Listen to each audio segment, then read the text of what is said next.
একদম দোকানের মতন বাড়িতে কিভাবে ভেজিটেবল চপ বানালাম চলুন একবার আমরা দেখে নিই।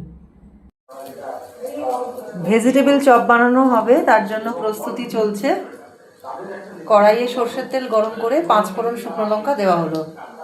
তেলে বীজটাকে একটু ভেজে নেওয়া হচ্ছে। এরপরে গাজর দেওয়া হবে।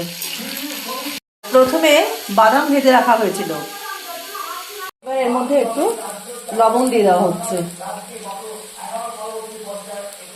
এরপরে এর মধ্যে গাজরগুলো দেওয়া হলো, গাজর কুচি করে রাখা হয়েছে সেটা দিয়ে দেওয়া হলো। এবার একসাথে সব গাজর বিট একসাথে ভাজা হবে ভালো করে। এবার দেওয়া হচ্ছে পরিমাণ মতন হলুদ আর কাশ্মীরি লঙ্কার গুঁড়ো। এইবার দিয়ে দেওয়া হচ্ছে পরিমাণ মতন আদা কুচি এবং লঙ্কা কুচি।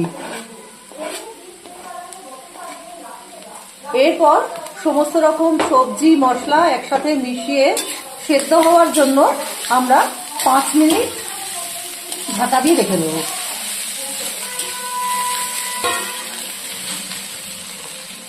এবার এর সাথে আগে থেকে করে রাখা আলু সেদ্ধটা এর মধ্যে মিশিয়ে দেব, এর সাথে মিশিয়ে দিচ্ছি।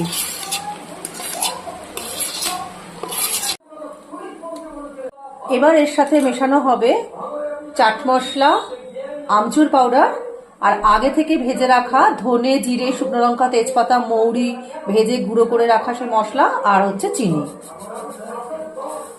আর তার সাথে ভেজে রাখা কাঁচা বাদাম। এরপরে সব রকম মশলা সবজির সাথে ভালো করে মিশিয়ে নিচ্ছি।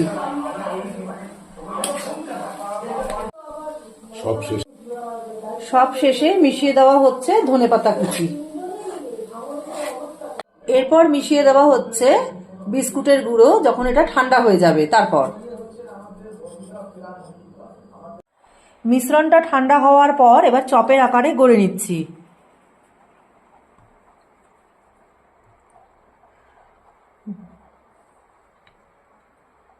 এরপর কর্নফ্লাওয়ারে ডুবিয়ে বিস্কুটের গুঁড়োতে মাখাতে হবে, মাখিয়ে নিচ্ছি।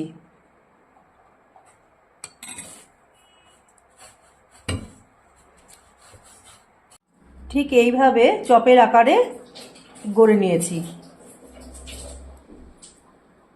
কড়াইতে তেল গরম হয়ে গেছে, এখন চপগুলো ভেজে নিচ্ছি।